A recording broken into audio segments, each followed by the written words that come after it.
റാഹിസ് റഷീദ് കൂടി വിവരങ്ങളുമായി നമ്മളോടൊപ്പമുണ്ട്. റാഹിസ്, ഈ പ്രതിഷേധം നേതൃത്വം കാണണമെന്നുള്ളത് ലക്ഷ്യമിട്ടാണ് ഇത്ര വലിയ പ്രതിഷേധം, ഇത്ര വലിയ മുദ്രാവാക്യം?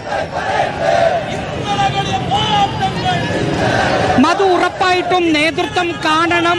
ഈ പ്രതിഷേധ പ്രകടനം നടത്തുന്നതിന്റെ പശ്ചാത്തലത്തിൽ പാർട്ടിയുടെ അച്ചടക്ക നടപടി നേരിടേണ്ടി വരും എന്ന് ഉറപ്പുകൂടിയുള്ള നേതാക്കളാണ്.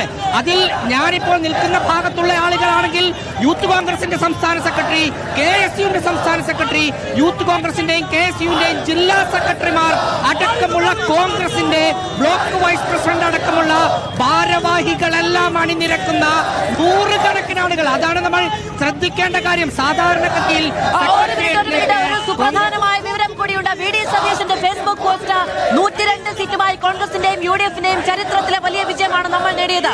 നമുക്കിത് സന്തോഷത്തിന്റെയും അഭിമാനത്തിന്റെയും നിമിഷങ്ങളാണ്. ഇത്തരമൊരു സാഹചര്യത്തിൽ പാർട്ടിക്കും മുന്നണിക്കും ബുദ്ധിമുട്ടുണ്ടാക്കുന്ന ഒന്നും നേതാക്കളുടെയും പ്രവർത്തകരുടെയും ഭാഗത്തു നിന്നുണ്ടാകാൻ പാടില്ല എന്ന് VD സതീശന്റെ ഫേസ്ബുക്ക് പോസ്റ്റ്.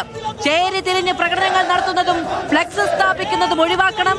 അത്തരം നടപടികളിൽ നിന്ന് പ്രിയപ്പെട്ട കോൺഗ്രസ് UDF പ്രവർത്തകർ പിന്മാറണമെന്ന് സ്നേഹപൂർവ്വം അഭ്യർത്ഥിക്കുന്നുവെന്ന് VD സതീശന്റെ ഫേസ്ബുക്ക് പോസ്റ്റ്.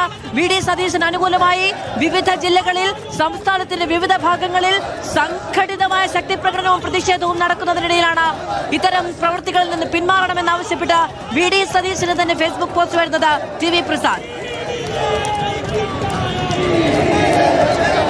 അതുതന്നെയാണ് മാധു, ഇതിൽ ഏറ്റവും പ്രധാനപ്പെട്ട കാര്യം. അതിലൊടുവിൽ VD സതീശൻ തന്നെ ഇടപെടുന്നു എന്നതാണ്. ഇത്തരം പ്രതിഷേധങ്ങൾ പാടില്ല എന്ന് VD സതീശൻ പറയുന്നു. പക്ഷേ മാധു, ഇത് ഇവരുടെ സ്വയം വികാരമാണ്, പ്രവർത്തകരുടെ ആവേശമാണ്, സ്വയം ഇവർ ഇറങ്ങി വന്നതാണ് എന്നതാണ്, ആരും സംഘടിപ്പിച്ചതല്ല എന്നതാണ്. അങ്ങനെ സംഘടിപ്പിച്ചതായിരുന്നുവെങ്കിൽ DCC പ്രസിഡന്റ് കൂടി വേണ്ടിയിരുന്നില്ല എന്ന ചോദ്യമാണ്, മറുചോദ്യമാണ് ചോദിക്കുന്നത്. പക്ഷേ ഇവിടെ നിന്ന് കാണാൻ കഴിയുന്ന കൗതുകം, DCC പ്രസിഡന്റ് ഒഴികെ ജില്ലയിലെ DCCയുടെ സകലമാന ഭാരവാഹികളും ഇതിൽ പങ്കെടുക്കുന്നു എന്നുള്ളതാണ്. സമീപകാലത്ത് തലസ്ഥാനം കണ്ട കോൺഗ്രസ് മാർച്ചുകളിൽ ഏറ്റവും വലിയ മാർച്ചായി ഈ മാർച്ച് മാറുന്നു എന്നതാണ് ഇതിലെ ഏറ്റവും പ്രധാനപ്പെട്ട കാര്യം. പട നയിച്ചവൻ നാട് നയിക്കട്ടെ എന്ന് പറഞ്ഞ് VD സതീശന്റെ പ്ലക്കാർഡുകളുമായി സ്വയം ആളുകൾ ഇറങ്ങുകയായിരുന്നു എന്നാണ് ജില്ലാ ഭാരവാഹികളോട് സംസാരിക്കുമ്പോൾ അവർ പറയുന്നത്. ഇതൊരു വലിയ വികാരമായി പടരുകയാണ്. അല്പസമയം മുമ്പ് സെക്രട്ടേറിയറ്റിന് മുന്നിൽ ഫ്ലക്സ് കീർന്നൊരു